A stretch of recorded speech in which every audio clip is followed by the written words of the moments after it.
Good morning everyone, myself Aariz, and today I am here to give a presentation about occurrence and extraction. So first topic is the occurrence of metals. So metals occur in the earth in the form of ores. So what are ores? Ores are basically compounds of these metals. So these metals combine with oxygen to form oxides, or sulfur to form sulfides, or chlorine to form chlorides. To use these metals, we need to basically separate them from these compounds. So that is what extraction of metal is. So there are different ways to extract metals, and different methods are used based on the reactivity of the metals. So the reactivity basically defines how strongly it will form a bond with sulfur or oxygen or carbonate, etc. That's why for different reactivity, different types of methods are used.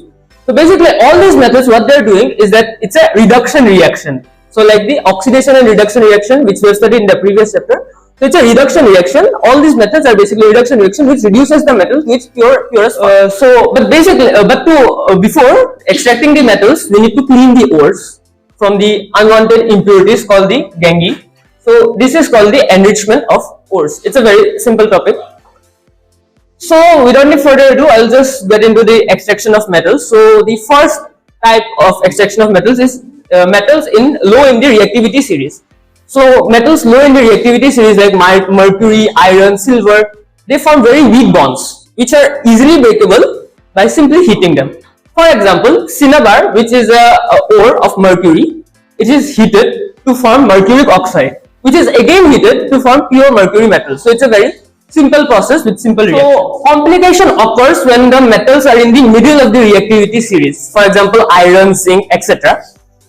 Further, directly heating is not possible, so that's why they're first roasted. They're first roasted or calcinated. So roasting means heating them with high presence of oxygen, and calcination means heating them in limited air.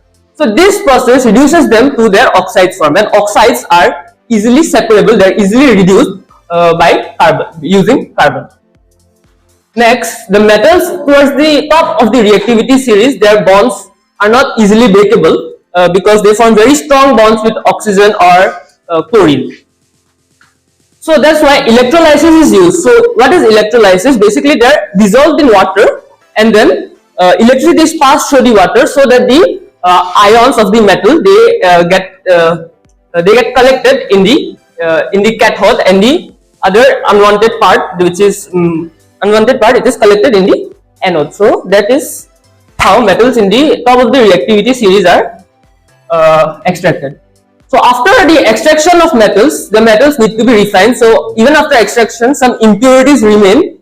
So again, these impurities are again refined using electrolysis, which is the similar process as the last topic. So that's it for our presentation. Thank you everyone.